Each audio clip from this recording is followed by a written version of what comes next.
As Ayurveda is described in Sanskrit, so we have to develop a friendly mindset with this language. जैसे कि हम लोग BMS किए 5.5 साल, उसके बाद हम MD करेंगे 3 साल, है ना?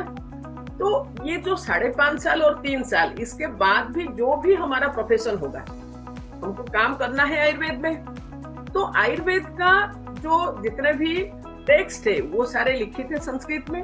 अगर हम सोचेंगे कि मैं इंग्लिश मीडियम से हूँ और मेरे पास संस्कृत नहीं था तो इसलिए मैं संस्कृत से वीक हूँ, तो वो हमारा मूर्खता है, क्योंकि हमको इसी को ही पढ़ना है और इसी को ही हमारा वृत्ति बनाना है। And you know, when you are making something, you are taking something as your profession, then if you are enjoying that profession, then your life will be a blessing for you.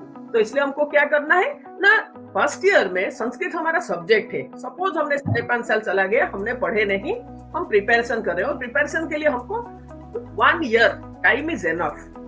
तो 1 year time में हमको धीरे every day कुछ every day हमको थोड़ा बहुत संस्कृत का जो बेसिक चीजें है उसको समझ जाना है। और वो समझ कब आएगा? अगर हमने वो जो माइंडसेट हमारा है कि मेरा तो स्कूल में संस्कृत नहीं था, ये कॉन्सेप्ट को हम रिमूव कर देते हैं, है ना? वी कैन बिगिन ऑल्सो, है ना? एवरीथिंग बिगिनिंग से ही होती है, प्रारंभ से ही होती है, अंत शुरू से नहीं आता, प्रारंभ के बाद ही अंत आता है।